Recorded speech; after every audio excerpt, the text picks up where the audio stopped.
Welcome everyone, and thank you for joining us today on this webinar titled Where the 6 Success Factors and Affective Strategies Meet to Support Online Learning.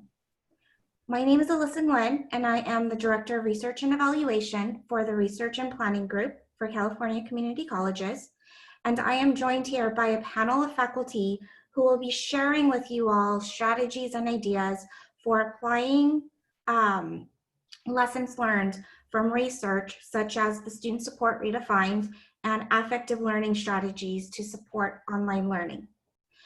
So before we get started, each panel presenter will be introducing themselves.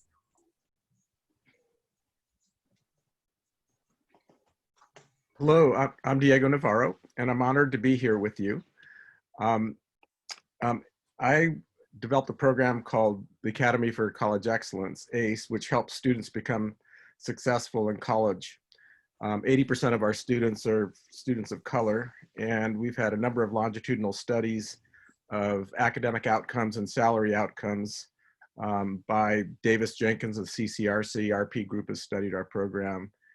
These studies have been funded by the National Science Foundation and the Gates Foundation and other large foundations. Pam?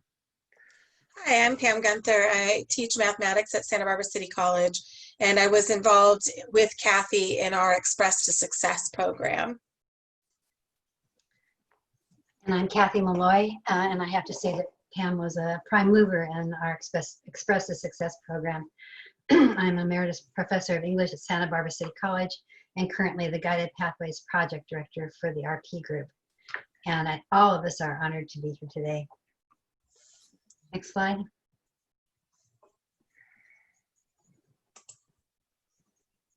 Let me start with a little background.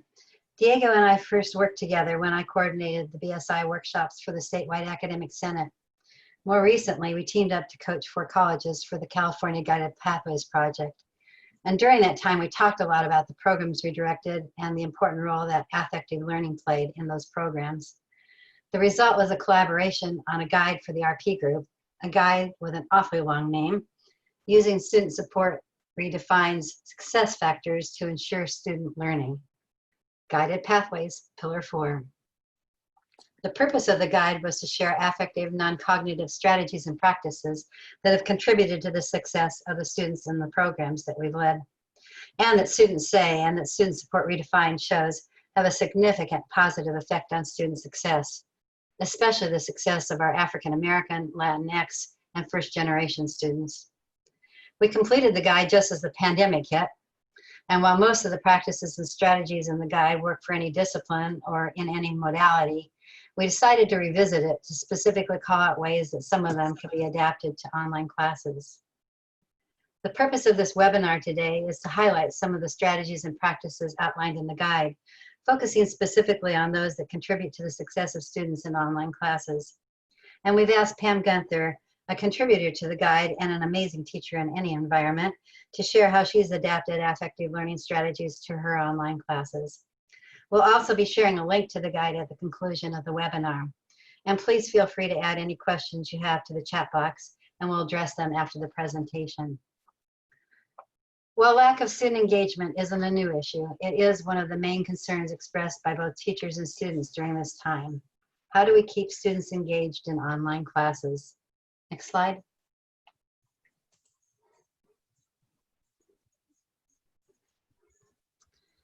Student Support Redefined has provided us with some excellent answers to that question.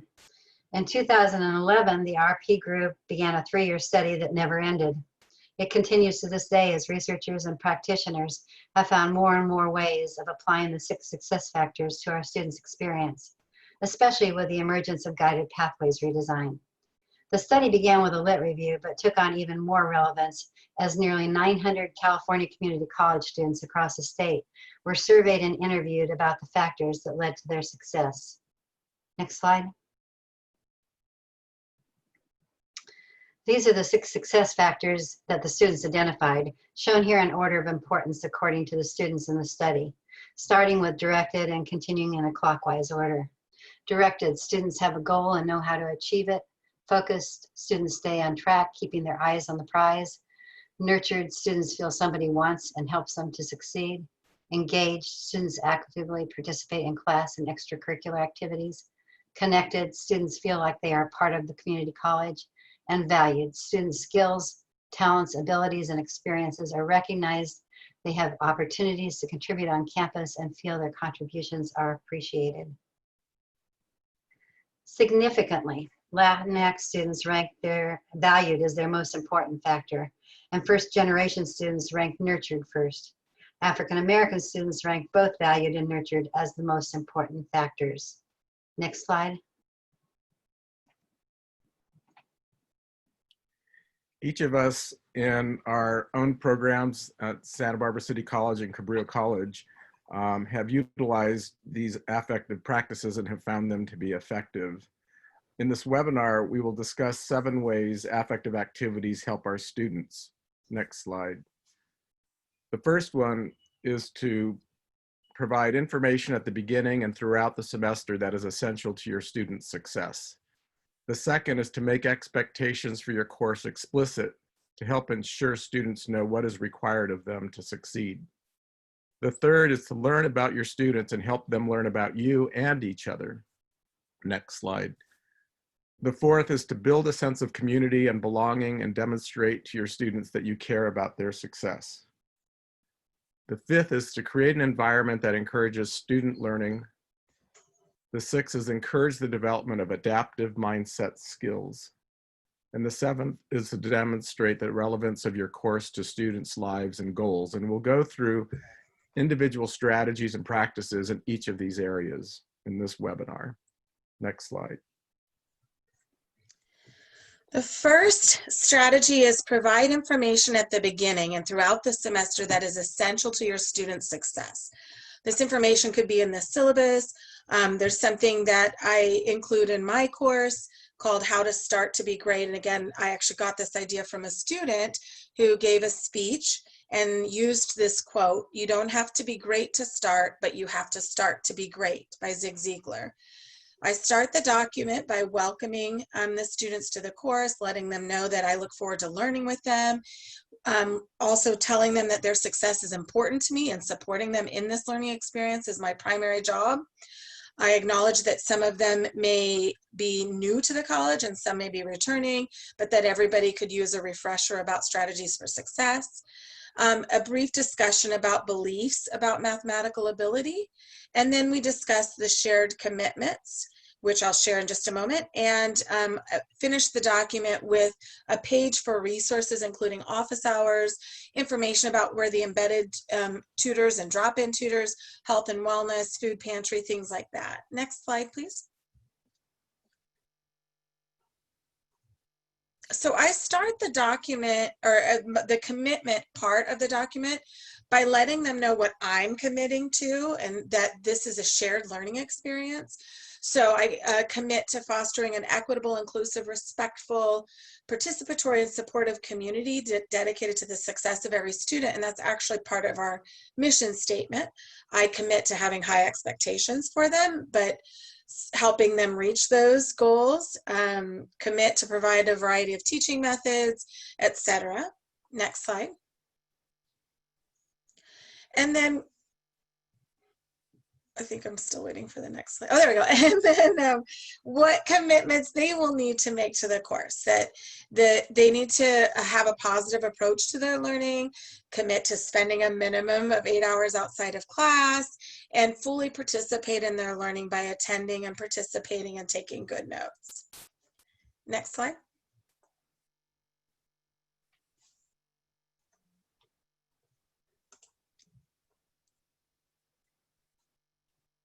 Kathy. Thank you, and I'm muted, I'm sorry. Pam's Start to Be Great document is an effective way to both welcome your students and give them essential information they need to start your class. And you'll find the full document in the guide. Addressing the health and safety of your students is not only essential, it's vital. This syllabus statement was shared at the last Strengthening Student Success Conference by Sarah Goldrick-Robb. I took a picture of it at the time, and I shared it with some of my teaching friends. It can be challenging to do your best in class if you have trouble meeting your basic needs for safe shelter, sleep, and nutrition. If you have trouble affording groceries or accessing sufficient food to eat every day or a safe and stable place to live, I urge you to contact fill in the blank and/or me. We are here to help. And I suggest you take the or out because this is something you would want to know. Doing something like this is even more important in this virtual environment where we don't have as many opportunities to learn about what's happening in our students' lives. And I would add that it's especially important to have a name to give students, not just an office.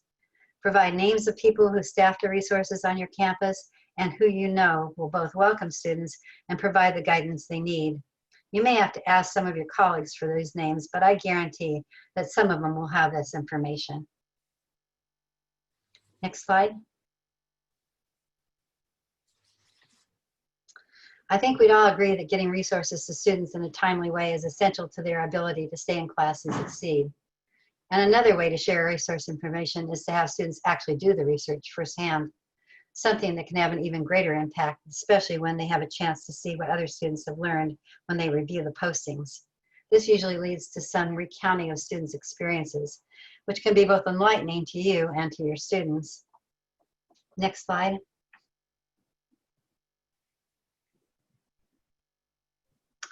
The second topic stresses the importance of making your expectations for your course explicit so that students know what it takes to succeed. Giving a low-stakes assignment or quiz at the beginning of your course and providing feedback right away is a good way to do this. You can give a quiz on the assigned readings, a follow-up assignment based on some course material, or an assignment where students demonstrate a skill that you've introduced. Also consider giving your students the opportunity to make corrections or revise their work based on your feedback. This shows them that they can learn from their mistakes. Next slide.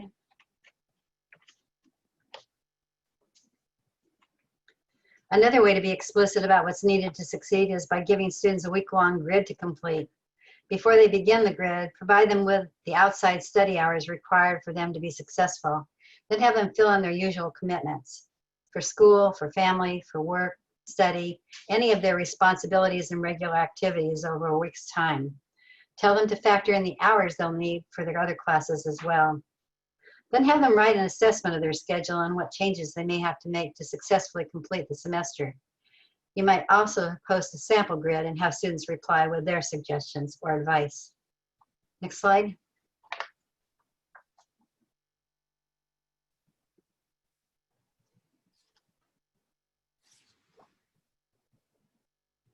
Pam? Sorry, I was muted. Strategy number 3 is learn about your students and help them learn about you and each other. One of the strategies that I use, and I want to emphasize this, I meant to emphasize it earlier. Most of what I use in my class, I have somebody told me this expression once, copy and steal everything. So it's usually that I've seen somebody else use something like that or a version of it, and maybe I cobble together a few things, different resources, and edit it for my class. So this strategy I'm about to share that I use, I did get from my colleague at Santa Barbara City College, Matt Mooney, is one of my colleagues in history, of sending a learner information form out to the students prior to the semester starting. And that form has some questions that also help set up expectations. So for example, one of the questions on the form is, I understand that I will need to set aside about 12 hours per week for this course. So it gives them, their answer choices are yes, no, or other. Another question is, I have access to a computer/laptop with a microphone, excuse me, with a microphone, or webcam. And the choices for that are yes, no, and I'm not sure. And what it says where next to I'm not sure is, if you select I'm not sure, I will contact you directly. So lets them know I'm going to reach out to them to make sure that they've got what they need in order to be successful in the course. Some of the other questions are about their history as an online learner. What are some other factors I should be aware of that might affect their success? What's one word about how you're feeling about this class and why? I also include in there a question about best times for live sessions. So my course is asynchronous. There are no required live sessions, but I like to have weekly review sessions and review sessions before exams. Also, it helps me set up office hours and my embedded tutoring hours. So I have a question that lets them know if you want to attend live sessions, what would be the best time? I have it broken out in 2-hour blocks Monday through Friday.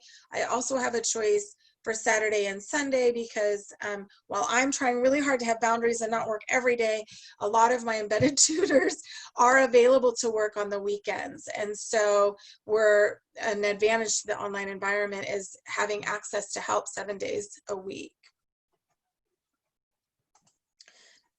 Next slide. Another thing to do is to do a video bio for your students and share what you're comfortable sharing, and also sort of be aware that your initial bio, you know, you have to be careful not to overshare or be manipulative in that.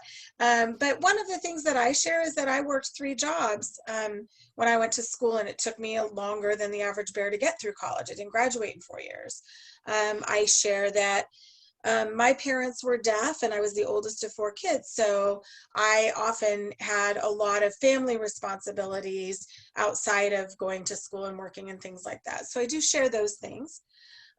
Also, when I'm doing announcements every week, at least once a week, I do a video announcement so that it helps humanize me to them. And one of the things I do, just as a strategy, is when I'm making that video announcement in Canvas, I open up the Notes app on my phone and I record what I'm saying on that video, because then it gives me a rough draft of the transcript that I can use to post with the video so that it's accessible. So something I learned the hard way about how time consuming it can be to make a transcript or to caption.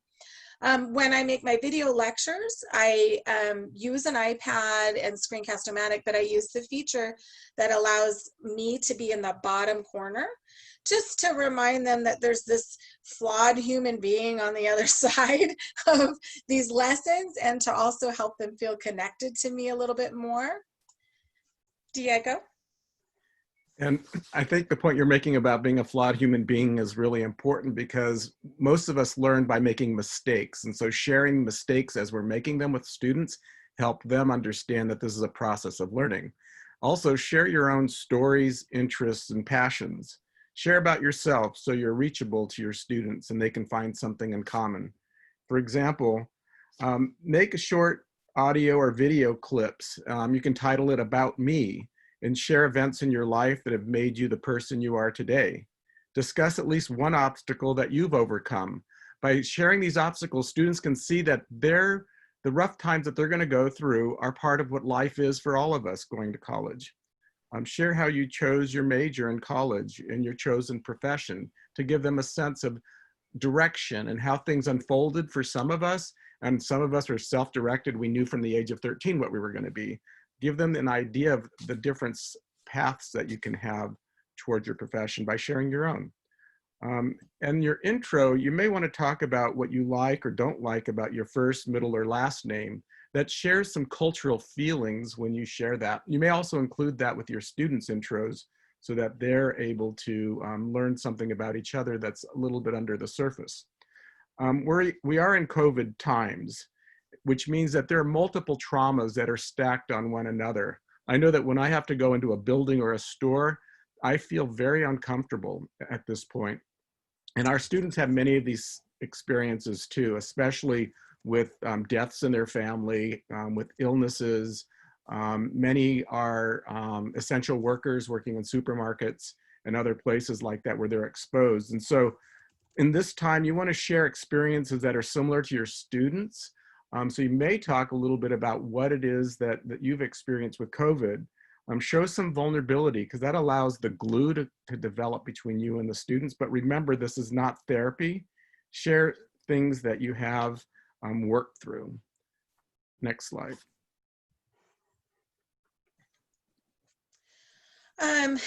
So assign a discussion board post where students introduce themselves to each other. I've seen a lot of great suggestions here, and we do want to be mindful of the fact that students are going to have to do this probably for all of their classes. So if you can change up a little bit what you're asking them to do in their intro discussion board post, I would strongly suggest it. I've seen things that say, post your favorite picture and explain why it's your favorite picture, or post a picture from last week, or one I haven't used but I'd like to use is, what's the playlist of your life? And it's to post 3 songs, one that represents your past, one that represents your present, and one that represents your future. The one I used this summer was, hi, I'm Pam, and I'm a future neuroscientist. So they started with that and explained maybe how they came to that, and also gave them permission to say, I don't know what I want to do yet.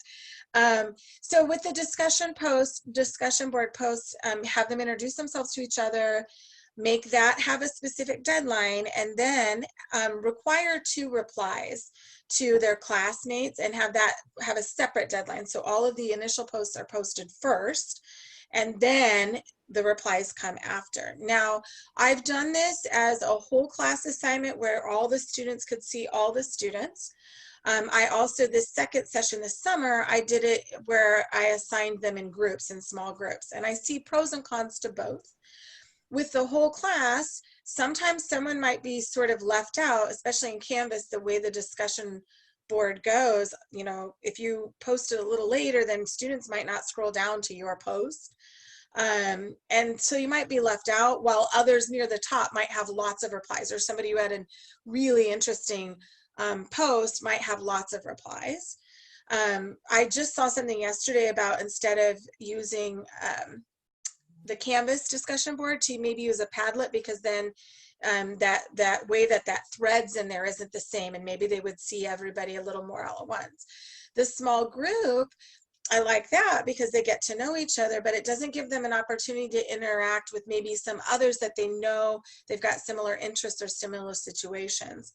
And then so I think it's great to include the video and or audio, which is the other thing I want to talk about. Do not require that it has to be a video, because we don't know the circumstances that people have. Maybe they don't have devices that have functioning cameras, but also perhaps they don't want us to see what's going on for them right at that moment.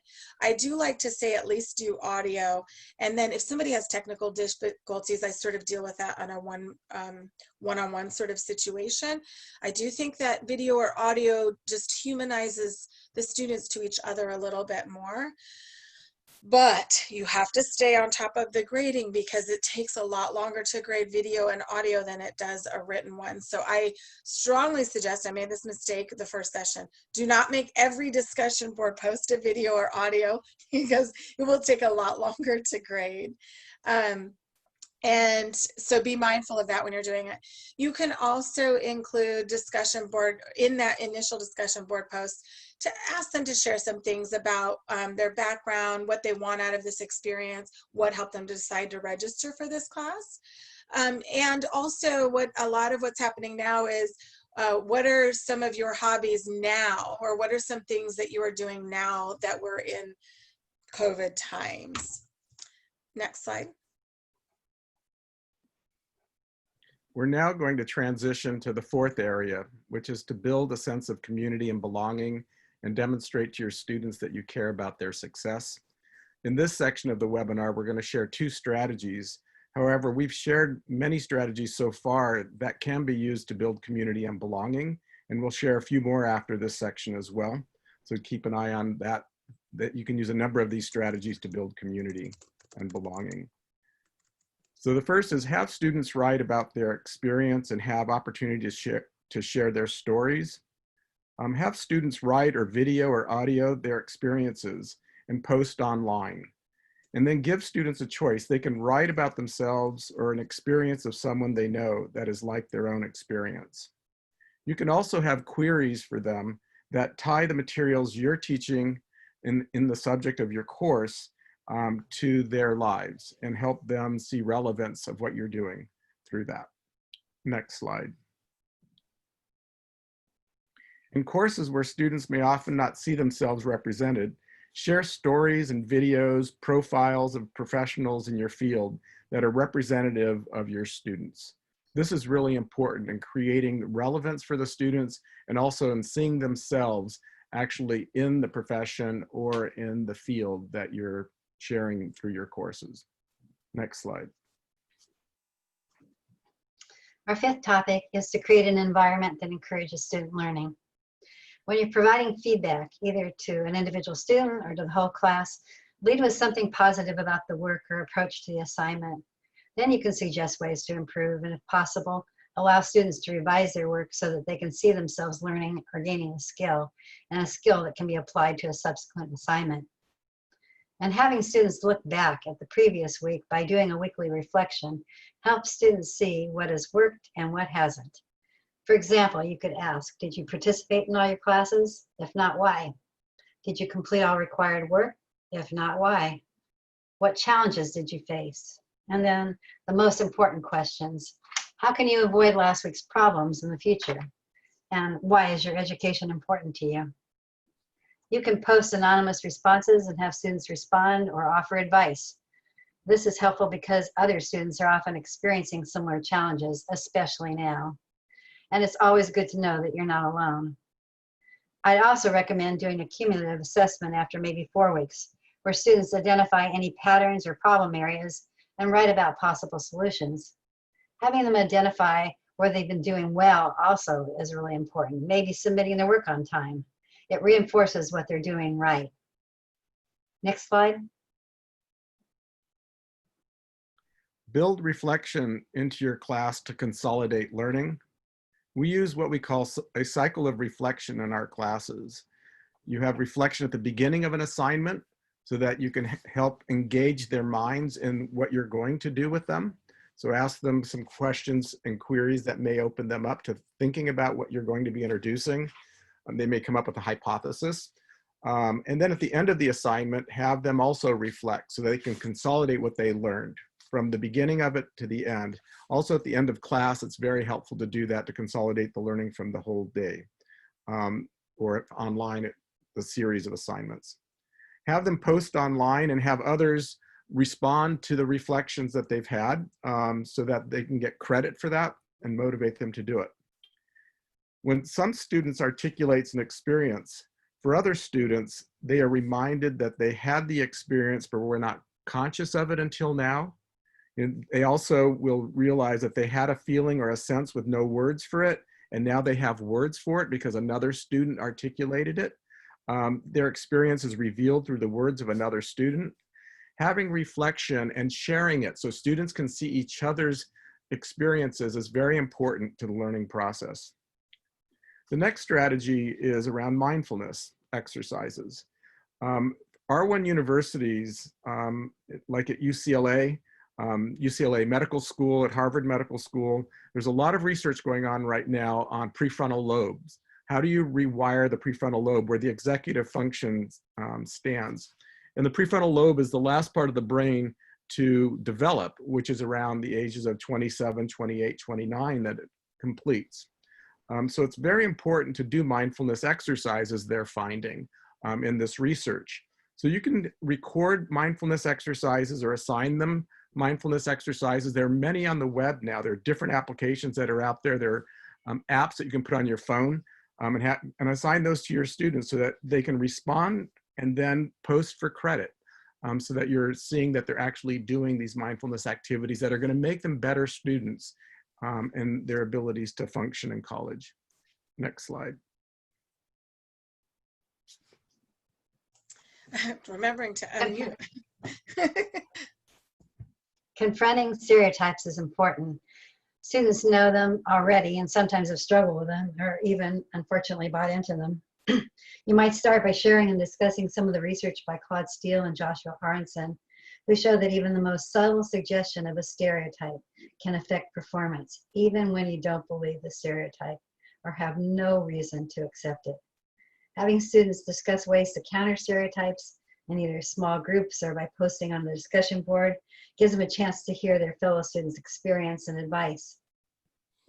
And another good resource that has a powerful impact on students' self-image is the research of Stanford psychologist Carol Dweck, who demonstrates the importance of mindset and how it impacts our ability to realize our full potential. Set up review sessions with a quiz due that day and allow students to work in groups during the review session using breakout rooms. So I have a written quiz that I assign. It's open the day before a review session, and I have either a weekly review session or a review session before exams. Again, not required.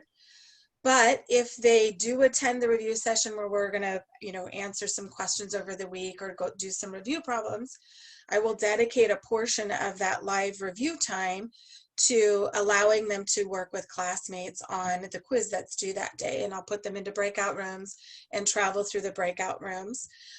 Hopefully, so they're encouraged as a class to work together on the quizzes. So even the ones who may not be able to attend the live sessions, and I usually do one in the morning and one in the evening.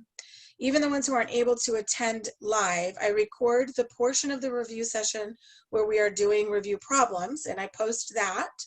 And then they're encouraged to work together on the quiz. So maybe they can set up with somebody that was in one of their discussion groups to meet to go over the quiz at a time that works better for them. For students who maybe aren't as great at reaching out themselves or comfortable doing that, if they come to the live session, then I can just assign them to a group and they can work together and dialogue on the quiz that's due, usually that evening, sometimes the next morning. Next slide. Another discussion board assignment that I've used this summer to just really get them to think about their own learning is to assign some videos about specific study strategies that are based in neuroscience and cognitive psychology. So one of the videos does a broad overview of 6 strategies, and then there are some individual videos for each strategy. So I assign them as a group discussion. They need to summarize the broad video with the 6 strategies. Then they choose one of the strategies and do a deeper dive and post their review of that deeper dive.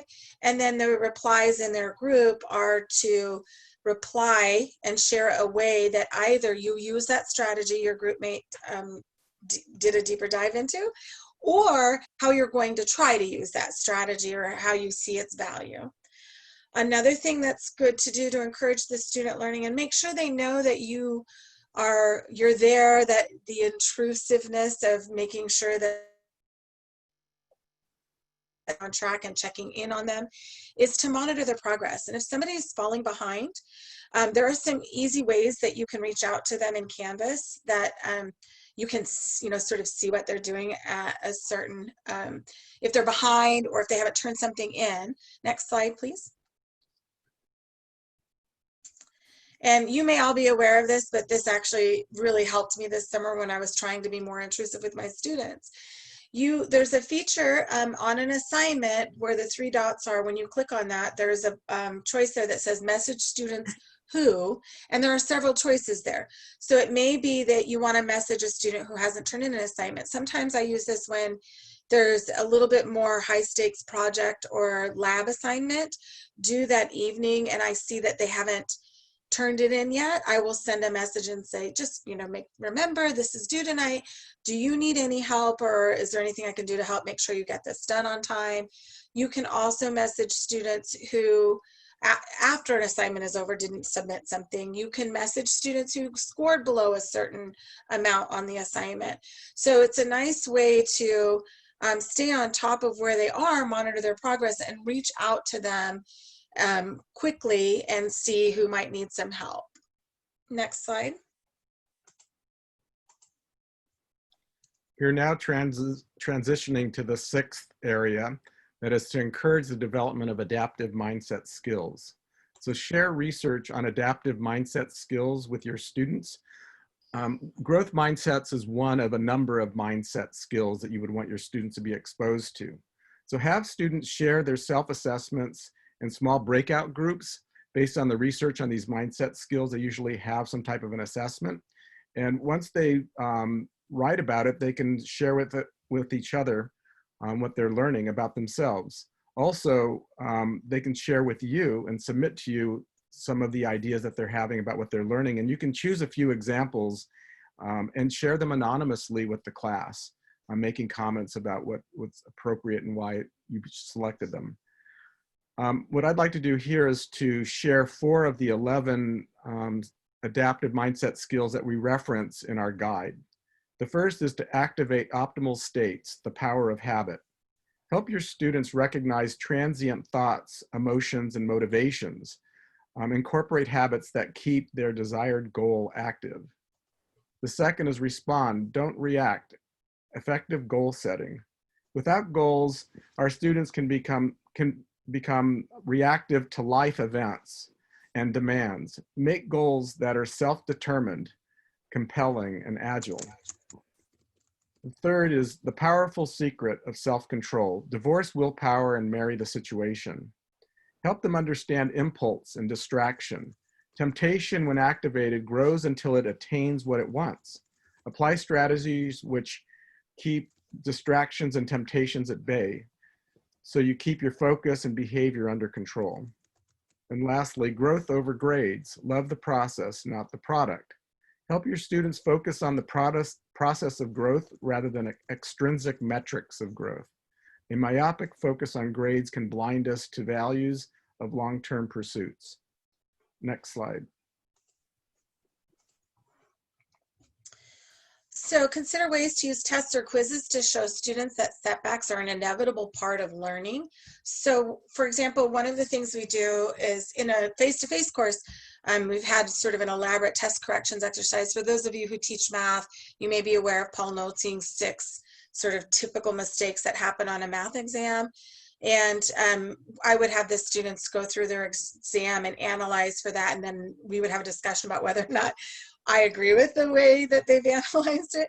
That's something that's going to be more challenging to do now in the online environment, but you could still have them do that analysis, that self-analysis, just to have that meta awareness of the types of errors that they are making and how they could minimize that on future assessments. But also assign them some problems similar to the ones that they've missed. Set up a meeting either with me, or what I plan to do in the fall is with my embedded tutor, for 2 reasons. One, so they have an opportunity to go over the problem and earn back a few points on the assignment, but also once they get familiar with that tutor, then they'll be more likely to seek that tutor out when they are unable to meet with me or don't want to meet with me because they feel a little better having that peer relationship with their tutor. You may also consider having redos for some assignments. Again, we have to have our own boundaries about how much grading that, but there are lots of strategies and ways you can use Canvas to make it easier to allow redos on assignments. So that's another thing to consider. I allow homework to be redone as many times as they want until they have it correct. But that's partly because I was using an online homework system.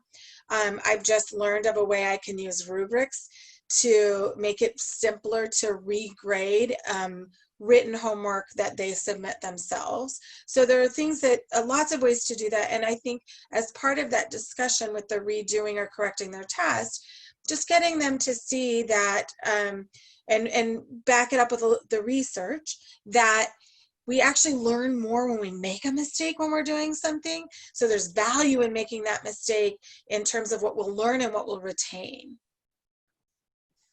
Kathy? So show or assign a short TED Talk or other short video or a quote on a habit of mind you want to highlight.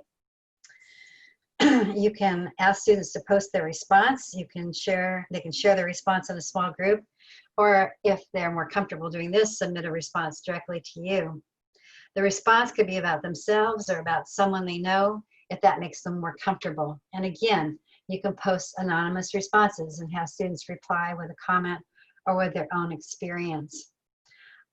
Eduardo Bersigno's TED Talk on the power of belief, mindset, and success is one of my students that my students particularly like. One reason is that it ends with Bersigno's advice to students to counter negative beliefs. In it, he says, when you hear yourself saying, I can't do it, talk back to yourself and say instead, I can't do it yet. Following up with a post that asks students what they can't do yet is a good way to show that they all have something they're trying to achieve.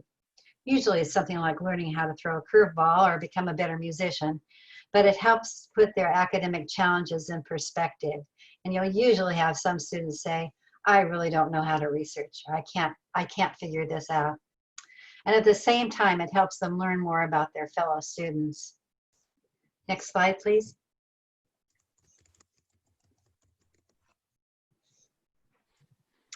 Our final topic, number 7, is demonstrating the relevance of your course to your students' lives and goals.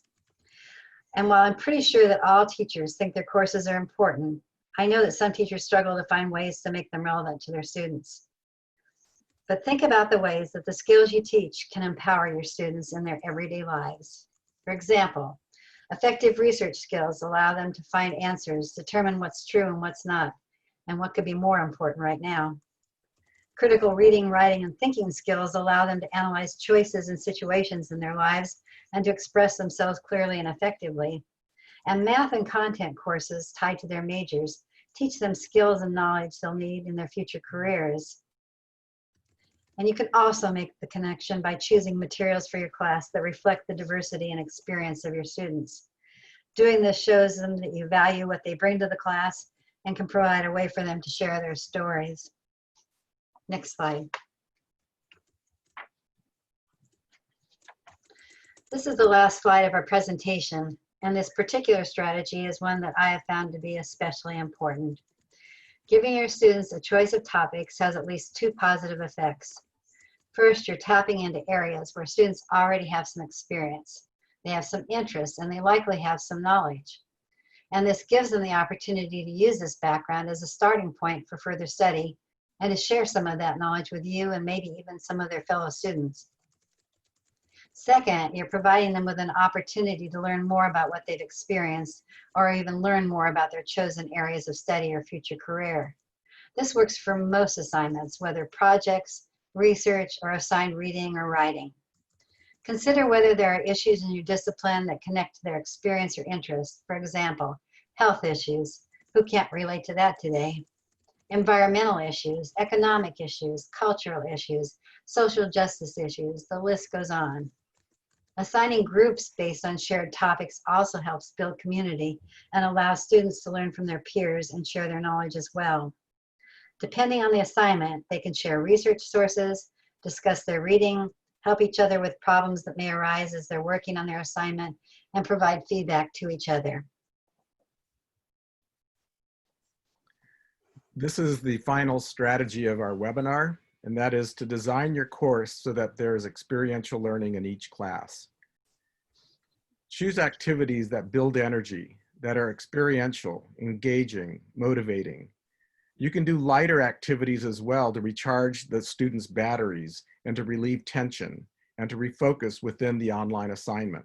For example, have the students think about 3 things they've enjoyed in the last week or in the last year.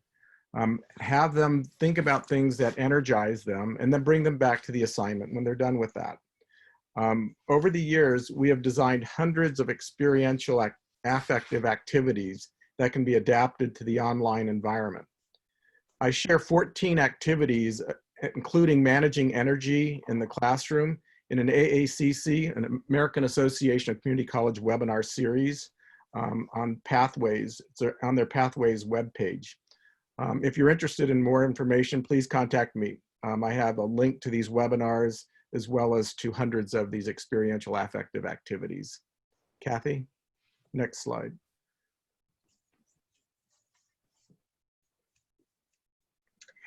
These are some of the affective, non-cognitive strategies and practices that engage your students and help them realize the success factors. You'll find many more that you can adopt or adapt in this guide. And Alyssa is going to provide a link to the guide and to the Student Support Redefined Study in the chat box. The Student Support Redefined Study has many resources, both for teaching and for guided pathways redesign. And I would like to reiterate what Pam said earlier, that a lot of the things that we've talked about today are things that we've learned from our colleagues, and I would say particularly for me, for my students. So I think that can't be emphasized enough. Okay, so I think Alyssa is putting in the links here. So next slide, please.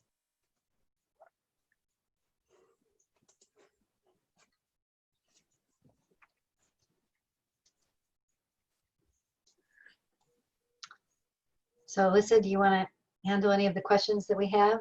And people can still be adding them if they want. Yes, so there were a couple of questions that went through the Q&A, and Pam has answered them in terms of sharing some information around programs that have been used for videos.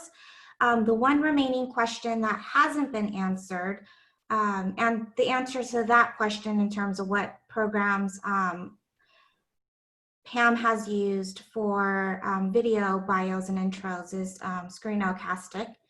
And the last question is, what software, Pam, do you use to transcribe your videos? What app, and does it connect with Canvas? So I'm gonna start by saying I'm not probably the super most techie person. So, you know, maybe somebody out there has a better strategy than this. This is, you know, as I'm sure many of us are doing, we're sort of fumbling along and trying to find things that make things a little bit easier for us. And so initially in Canvas announcements, there's just a button in there where you can make your video. And initially I was doing that, and then I had to go open up a document, play the video, pause, to do my transcribing so it would be accessible. And then it dawned on me one day, wait, why don't I just use my phone to keep track of what I've said, and at least it'll have a few mistakes, but at least I'm not starting from scratch. So what I usually do is open up a Google Doc and then press the microphone button on my keyboard on the phone, and then just leave that open while I'm recording the video on Canvas. Once in a blue moon, I will have issues with that, where the mic just won't work for some reason in the Google Doc. I'm sure it's operator error, but when that happens, then I just go use the Notes app in my phone and do the exact same thing. So go to the Notes app, open up the mic, and which is on the keyboard, and then just leave it open while I'm recording the video on my computer in the announcements. And then I email that to myself, and then I just put that into a document, and then I at least, again, not starting from scratch, so I can go through and clean it up and edit it and not have to listen to my video 100 times to make the transcript, maybe only 5 times to make a transcript. So nothing super fancy, and there may be better strategies, and I, absolutely would love to hear them. Thank you, Pam. And then there's a question about what is the easiest one to use. So the 2 products or apps of question include Screencastify or Camtasia. So I have used Camtasia for a long time, many years, and then I don't know if I've tried Screencastify. I used Screencast-O-Matic. Once I got Screencast-O-Matic, I completely stopped using Camtasia. Camtasia takes forever to render a video after you make the video, and I don't know about you, but I'm, it's like just put one foot in front of the other, and I don't always have forever for the video to render. So Screencast-O-Matic, and I did pay for it, but it was not super expensive. There's a free version of Screencast-O-Matic, and then there's 2 levels of paid versions. And I think I paid for the higher one because I wanted to use my iPad with it.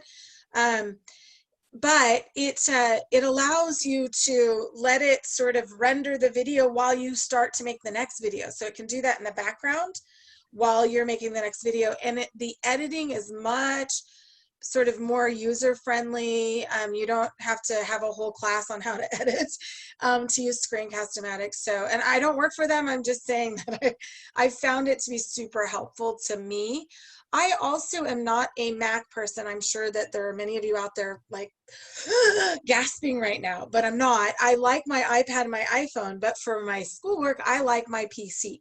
So I do use an iPad and Notability to do my lectures, but if you don't have a Mac, then you can't just AirPlay your iPad to your PC. So Screencast-O-Matic allows you to do that. I also use a software called Reflector Teacher that was, I think it was $17, and it basically allows me to AirPlay my iPad to my PC. But those of you that have a Mac, you don't have to worry about that because all the Mac products communicate well to each other. Thank you, Pam. And then we just got another question asking, what is the TED Talk recommendation? Oh, the one that I mentioned? It's Eduardo Brasino. and it is called Power of Belief, Mindset and Success. So Eduardo Brasino, The Power of Belief, Mindset and Success. And in a face-to-face class, this is really fun when students actually sometimes demonstrate something they've been trying to learn all semester long at the end. And I've had people actually, play guitar maybe, or I even had somebody do a backflip. So I haven't figured out how that might work on in an online class. Maybe they could video themselves, but it's really positive, especially as you relate it to their struggles with whatever the skills are that you're trying to teach in class. Thank you, Kathy. And then we'll put that in the chat box, the link to the YouTube video that Kathy has mentioned.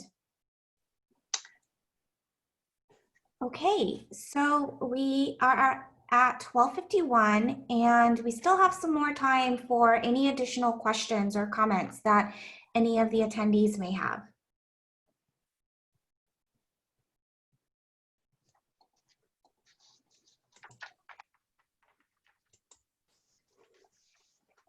Kind of like letting your students go a little early in class. But before we do end, I think sometimes go there's just a lot to take in, right? there certainly is. So I do want to thank my fellow panelists.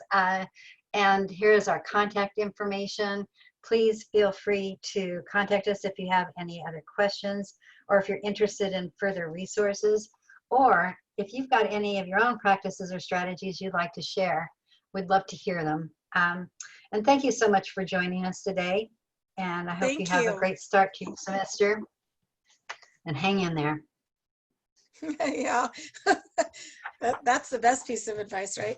I would say the best piece of advice is give ourselves the same grace we're aspiring to give our students. Great Yes. advice. And remembering that making mistakes is a key part of learning. And the question, as your students see making mistakes and learning, it helps them do the same. and the question was just, will they see the presentation? The recording and the presentation, the PowerPoint, all will be sent to you, hopefully very shortly. And Alyssa's answered the question. Okay, thank you for attending. Thank you, everyone. Have a good one. Have a good semester. Bye. Bye.